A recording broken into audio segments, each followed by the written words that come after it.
Tudo bem?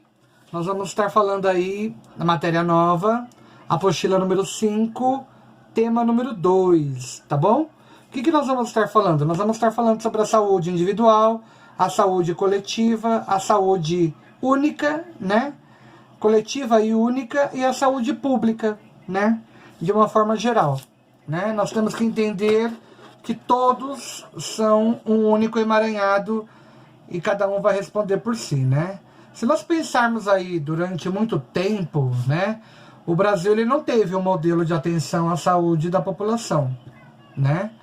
Com a chegada da corte portuguesa, né? Lá em torno de 1808, começaram a ser adotadas algumas medidas com o intuito de melhorar as condições sanitárias locais. Com todo esse processo, né, difusão de vacinação, organização, né, a estrutura sanitária, né, para sediar, né, a capital do reino e receber a família real e toda a corte portuguesa. Então aí começaram-se a fazer algumas coisas em relação a isso. Só que tem um item super importante, que é quando a gente retrata e fala sobre as políticas públicas, né? As políticas públicas mais bem estruturadas, elas começaram a surgir, né? Lá pelos anos meados de 1990, com criações de campanhas, né, sanitárias. E essas campanhas foram sendo realizadas com o intuito de quê? De combater a febre amarela, que foi o auge da época, né? Todas as ações públicas de saúde que foram criadas neste momento, elas costumavam dar muito mais ênfase, né, aos cuidados do indivíduo, à cura de doenças, né?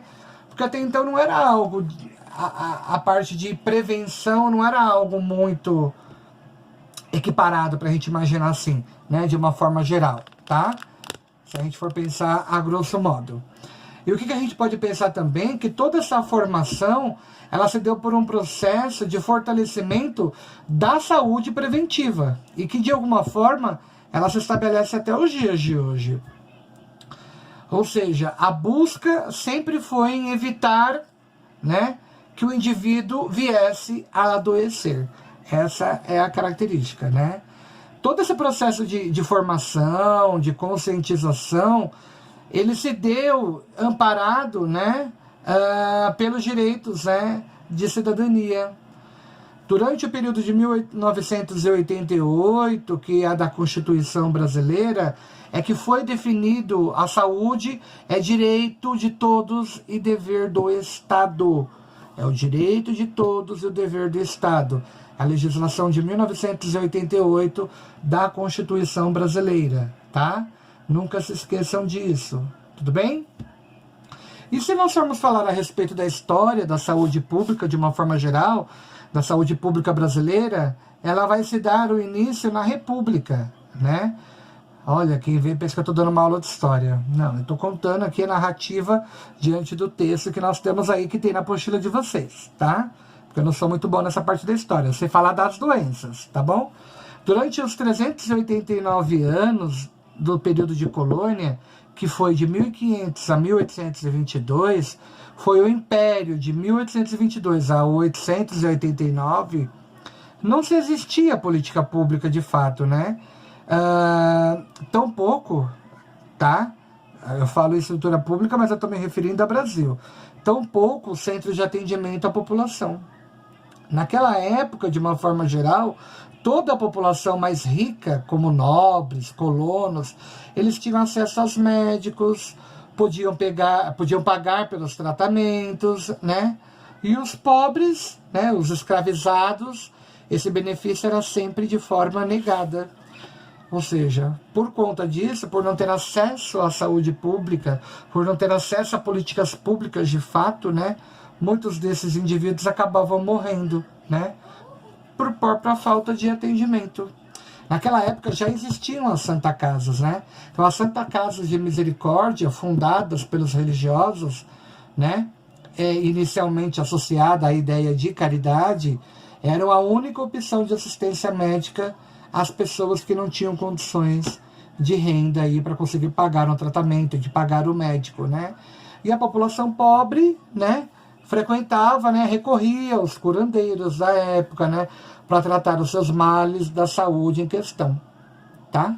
Isso era uma coisa muito cultural também, além de ser uma das únicas alternativas das quais eles poderiam recorrer, é uma das características que nós temos aí e que se faz valer dentro desse período aí, tá?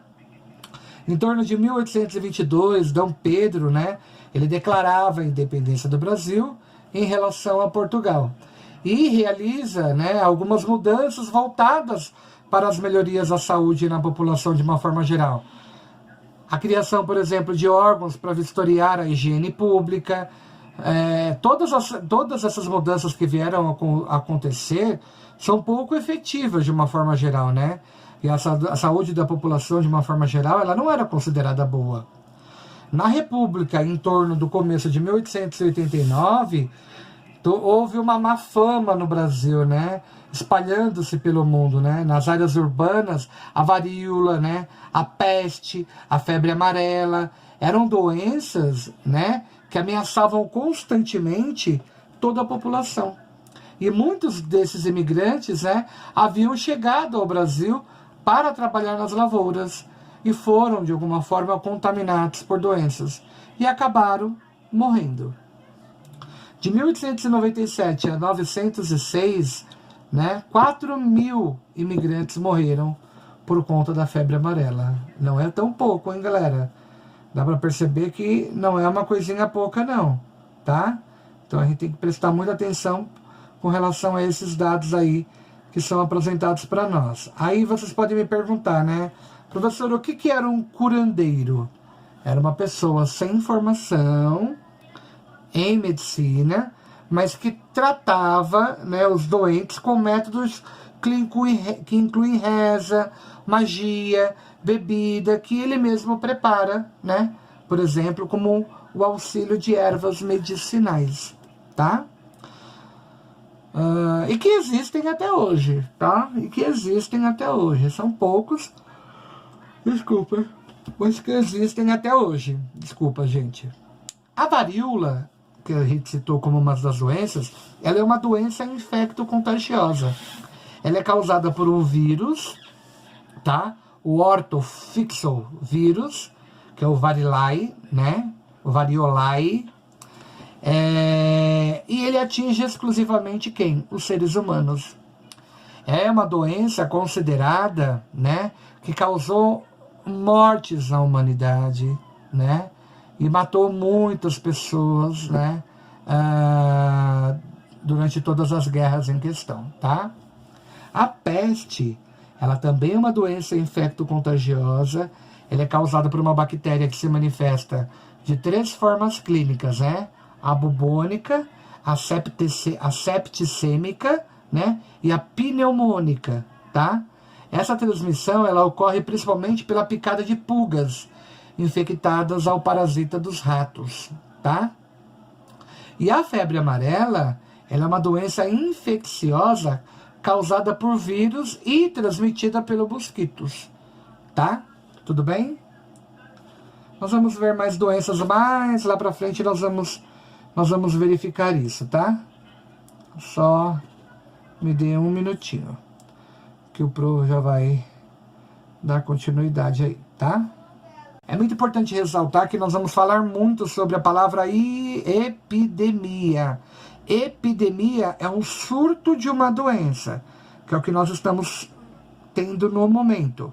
Geralmente infecciosa, que é o que nós estamos sofrendo no momento. E ela ataca de modo rápido muitas pessoas ao mesmo tempo.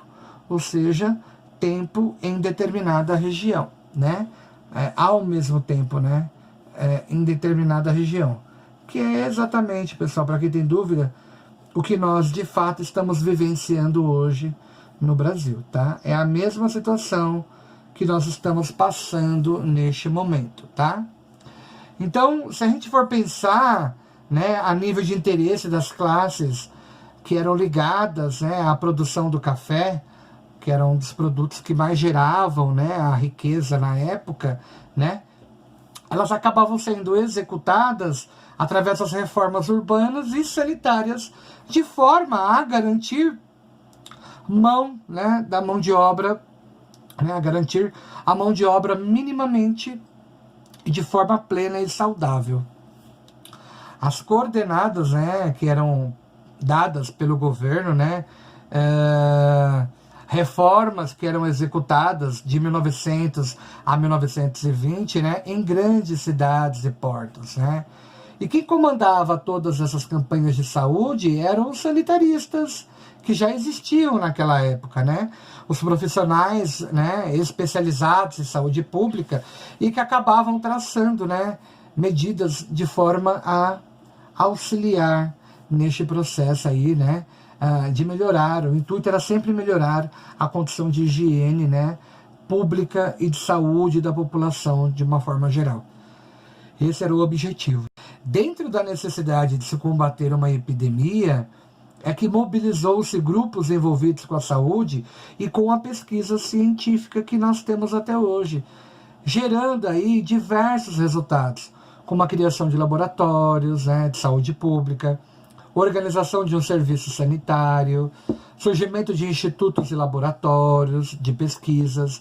E qual era o intuito de tudo isso? Investigar as epidemias e, a partir daí, conseguir produzir soros e vacinas contra as patologias. A peste bubônica, né, a varíola, né, a febre amarela, que eram as doenças epidêmicas do auge da época, tá?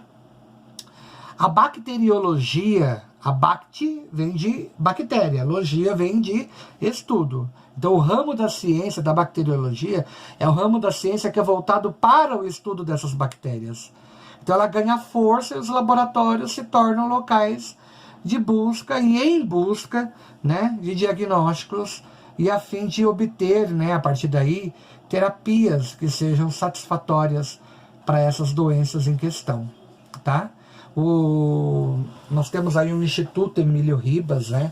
Nós temos aí vários, né? O Adolfo Lutz, são todos institutos de pesquisas de ponta e que auxiliam dentro desse processo aí, né? Então, já falando nesse processo, nós vamos falar a respeito da criação dos laboratórios e dos institutos, né? O Instituto Bacteriológico, que é o atual Instituto Adolfo Lutz, né? Ele foi fundado em torno de 1892. É velho, hein? Mas é um dos institutos mais de ponta, renomados, que nós temos e que realizam pesquisas muito promissoras para nós, né, seres humanos, assim com o apoio de todas as universidades, que contam com o apoio de todos os cientistas aí. E ela se localiza na cidade de São Paulo, né, tendo como modelo outro laboratório de saúde pública, né, o Instituto Pasteur, né, na França, tá? E todas essas investigações que são realizadas por esses pesquisadores desses institutos, que envolvem as doenças, as epidemias, né, no estado e na cidade de São Paulo, elas são e foram fundamentais para o aprimoramento, né, do combate com relação a todo tipo de patologia ou a todo tipo de doença que envolve aí, que são envolvidas em questão, tá? Se nós pensarmos no surgimento da peste, né, bubônica em Santos e da propagação que ela se deu, né, a partir do Porto, em torno meados de 1889, organizava-se a partir daí um grande laboratório com a direção do cientista Vital Brasil. Foram um dos pioneiros aí, né, que foi em torno de 1865 a 1950, né. E qual foi o intuito aí? Foi criar, né, foi ter a produção de soros e vacinas contra a peste de uma forma geral, né? E o laboratório, ele sempre foi vinculado, né, ao Instituto Bacteriológico. E ele foi instalado onde hoje nós conhecemos como Instituto, né, a Fazenda Butantan, na capital do estado de São Paulo. Em torno, meados de 1901, nós tivemos uma separação, né? Desvinculou-se o Instituto Bacteriológico, né? E ele acabou se tornando um instituto serum-terápico, ou seja, em outras palavras, é o Instituto Butantan, tá? Para nós não ficarmos criando confete aí, para vocês não ir falar realmente o que aconteceu, tá?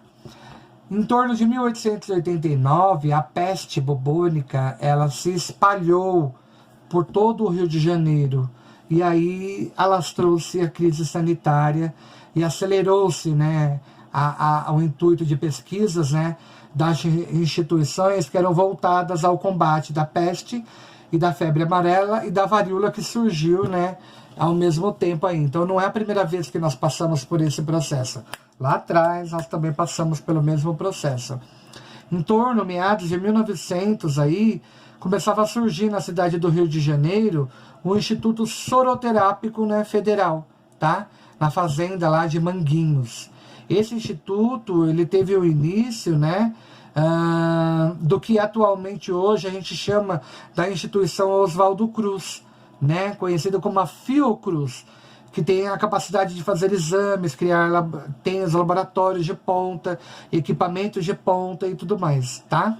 E na mesma função, né, do Instituto Seroterápico, que é de produzir vacina e o soro contra a peste de uma forma geral, tá bom? Tudo bem, pessoal? Alguma dúvida? Vocês têm alguma dúvida? Então agora, tomar uma aguinha.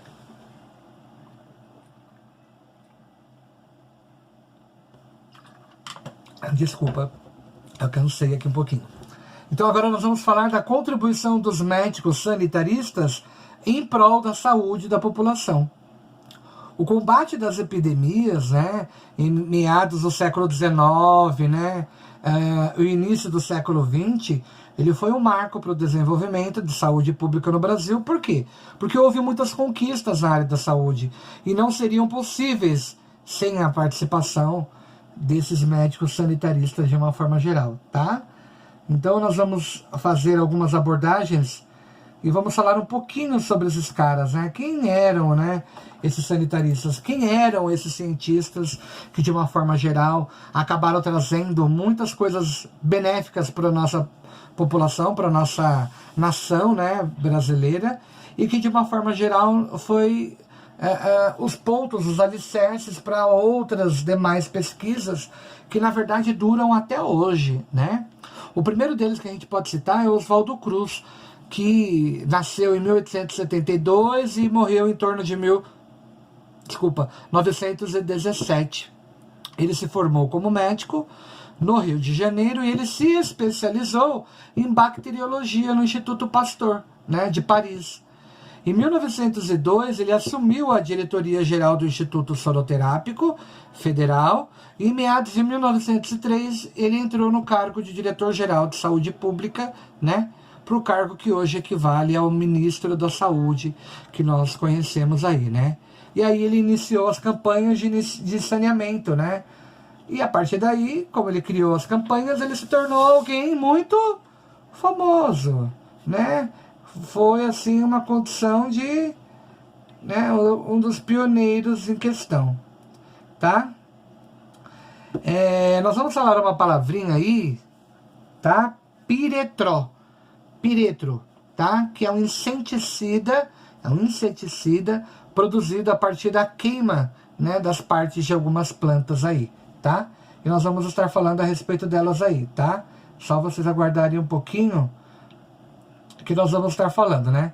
O primeiro adversário que a gente precisava ter aí para combater, para ser combatido, era a febre amarela. Enquanto a população, né, e mesmo grande parte dessa comunidade médica acreditava que a doença era transmitida pelo contato de secreções, né, sangue, quando eu falo secreção, eu estou falando em quem? Sangue, suor, as roupas, né, dos doentes. O Oswaldo Cruz, ele defendia, né, a ideia de outros sanitaristas, como, por exemplo, Adolfo Lutz, né, por exemplo, Emílio Ribas, né, e eles diziam o quê? De que o mosquito transmitia a febre amarela. A vertente não estava errada.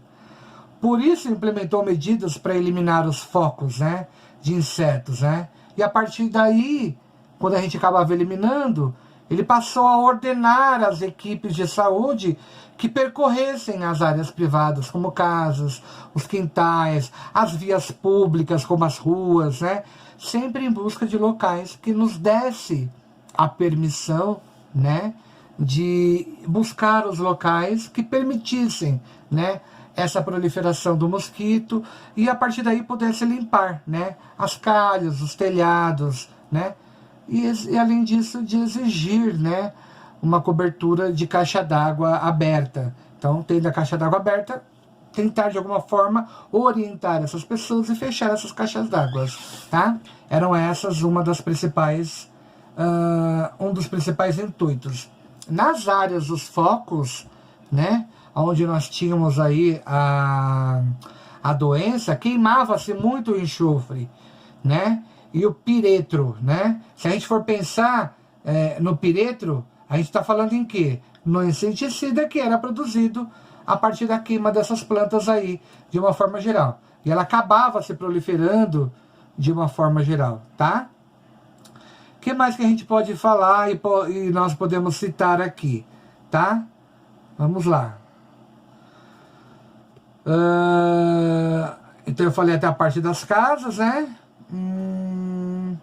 E quando nessas áreas do foco era doença, né, e queimava-se o enxofre, que era lá o piretro, né, que vem da queima lá das plantas, né, com o intuito de limpar as casas, e os doentes eles acabavam sendo o quê? Isolados em residências, ou eles eram transferidos para um hospital. Dessa forma, essa era uma das formas realmente de combate, né, e era imposta, né, por quê? Porque não dependia da permissão das pessoas para entrarem em suas casas ou remover os doentes. E isso acabava provocando, né, uma violência, né, uma reação popular muito, digamos assim, desastrosa, né? E isso acabava gerando muita confusão, tá? Por isso que hoje em dia as pessoas batem na sua porta, sou sanitarista, pertenço ao grupo tal, e eu quero ver se ela tem algum foco, né, se tem algum acúmulo de água em algum vasinho, virar ou preencher com areia. Então essas são algumas medidas paliativas e que ajudam, por exemplo, hoje a dengue, a chikungunya, né? É muito importante que a gente tenha esse tipo de consciência, tá bom? Tudo bem? Após o combate, acho que vai cair nosso tempo, talvez eu comece no próximo Zoom, tá? No próximo vídeo. Então, após o combate dessa febre amarela, né, nós tivemos início a campanha contra a peste, que foi uma doença transmitida pelas pulgas dos ratos, né? A peste ela foi transmitida pela